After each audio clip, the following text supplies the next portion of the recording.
Finally budget आया और अभी तक जो अपडेट्स आए हैं यहाँ पे दो बड़े ब्लंडर्स हमें देखने को मिले हैं बजट के अंदर में। और इसका इफेक्ट भी हमें मार्केट को देखने को मिला है। ओवरऑल बजट के ऊपर, ओवरऑल मार्केट कंडीशन के ऊपर अलग से वीडियो बनेगा।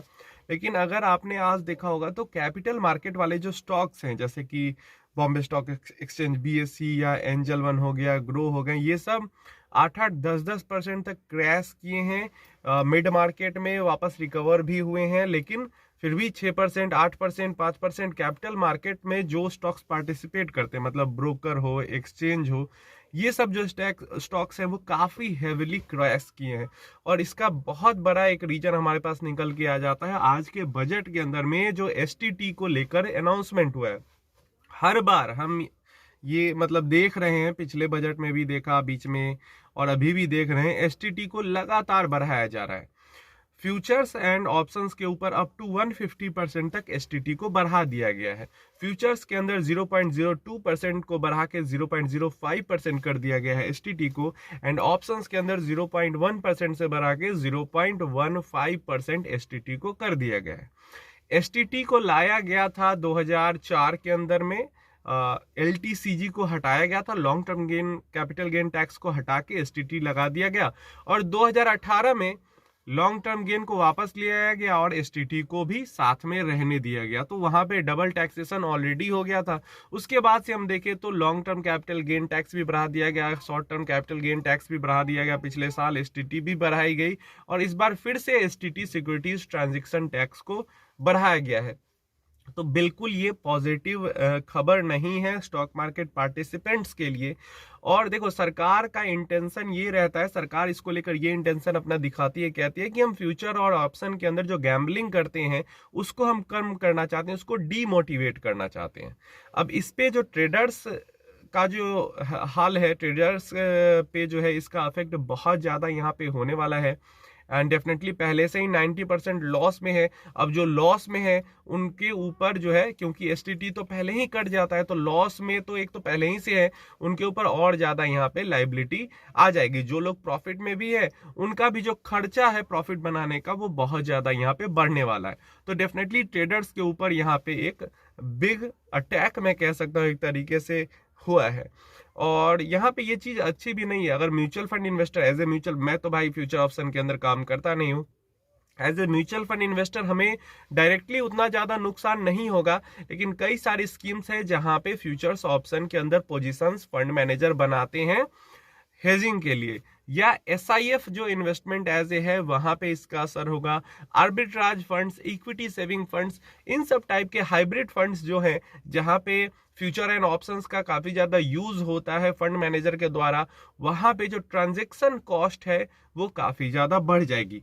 जो बाई एंड होल्ड वाले म्यूचुअल फंड है like normal diversified equity funds, उनपे इस चेंज का बहुत ज्यादा असर नहीं होगा। तो ये एक बड़ा चेंज है जो कि यहाँ पे हुआ है स्टॉक मार्केट रिलेटेड, जो कि उम्मीद नहीं थी कि एसटीटी को तुरंत ही इतना ज्यादा और बढ़ा दिया जाएगा। इसके अलावा एलटीसीजी को लेकर हमने उम्मीद लगाई थी कि एलटीसीजी को कम से कम एफआईआईज के लिए घटाया जाए या एग्जेम्प्ट किया जाए, या फिर ओवरऑल सबके लिए ही एलटीसीजी को लेके कम किया जाए एलटीसीजी को, या फिर जो एलटीसीजी की छूट है long term capital gain tax की 1.25 अभी है, इसको बढ़ा के 2 कर दिया जाए, 4 कर दिया जाए। वो कुछ अनाउंसमेंट नहीं किया गया है। ना तो एलटीसीजी की टैक्स छूट को बढ़ाया गया है, ना एलटीसीजी के टैक्स रेट को घटाया गया है, और ना ही कोई ऐसा टाइम ड्यूरेशन दिया गया है। ये 3 तरीके का प्रपोजल था कि ठीक है 5 साल के पहले अगर बेचते हैं तो एलटीसीजी लगेगा, 5 साल के बाद एलटीसीजी को फ्री कर देंगे। ऐसा भी कुछ प्रपोजल यहाँ पे कुछ भी एक्सेप्ट नहीं हुआ है। तो ये एक बड़ा ब्लंडर इस बजट के अंदर हमें गवर्नमेंट की तरफ से देखने को मिल रहा है, और इसी कारण कैपिटल मार्केट के जो स्टॉक्स है यहाँ पे बहुत ज्यादा गिरते पड़ते हुए हमें दिख रहे हैं। इसके अलावा पीएसयू बैंक के अंदर भी भयंकर तरीके की सेलिंग हुई है, और ओवरऑल मार्केट के अंदर भी भयंकर तरीके की सेलिंग हुई है, जिसके ऊपर हम अगली वीडियो में यहाँ पे बात करेंगे। एक जो चीज चेंज हुई है गोल्ड को लेकर, देखो ऑलरेडी हम देख रहे हैं गोल्ड और सिल्वर यहाँ पे काफी ज्यादा भयंकर तरीके से गिरता हुआ दिख रहा है। लेकिन गोल्ड और सिल्वर को लेकर जो बड़ा, सिल्वर को तो यहाँ पे हटा देते हैं, एसजीबी जो सॉवरेन गोल्ड बॉन्ड सरकार इशू करती थी पिछले 1-1.5-2 साल से, तो कुछ इशू हुआ नहीं है। लेकिन वहां पे एक बड़ा चेंज जो हमें देखने को मिला है, अभी न्यूज मीडिया में हमें बहुत ज्यादा इस चीज के ऊपर बात होते हुए नहीं दिख रही, तो और इसके ऊपर क्लैरिटी भी आएगी, वो थोड़ा आगे चल के आएगी। बट अभी के लिए ऐसा डॉक्यूमेंट में दिखता है कि जो ओरिजिनल, जैसे एसजीबी क्या आरबीआई, उसके लिए आपको अप्लाई करना पड़ता था, आरबीआई इशू करती थी, तो ओरिजिनल जो अप्लाई किया था जिसने, मान लो ओरिजिनल एसजीबी जब इशू आया था और वहां पे मैंने अप्लाई किया था, तो मैं ही सिर्फ उसके लिए टैक्स फ्री जो एसजीबी होता है, एसजीबी का गेन होता है, उसके लिए मैं ही सिर्फ हकदार हूं।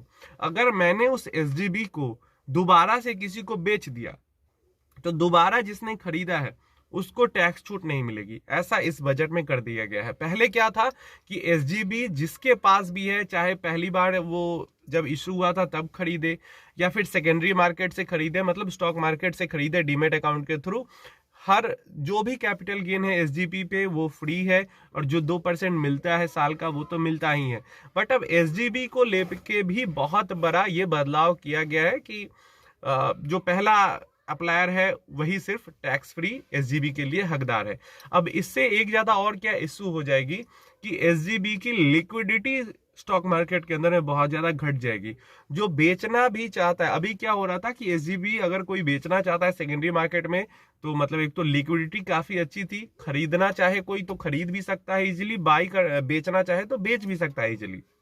अब टैक्स फ्री से इसको हटा देने का दिक्कत ये हो जाएगा कि अब बेचने वाले भी नहीं बेचेंगे, या बेचने वाला बेचना चाहे तो कोई खरीदेगा भी नहीं, क्योंकि टैक्स फ्री तो अब है नहीं, तो वहां पे टैक्स तो लगना ही है उसको। तो सेकेंडरी मार्केट के अंदर में लिक्विडिटी का कंसर्न एक बहुत बड़ा यहाँ पे इसके कारण आ रहा है। तो दो यहाँ पे मेन स्टॉक मार्केट रिलेटेड चीजें हुई है जो कि डेफिनेटली दिक्कत है। गोल्ड सिल्वर पहले ही से प्रेशर में है, गोल्ड और जो गोल्ड बॉन्ड है उसको लेकर यहाँ पे एक नया परेशानी आ गया है।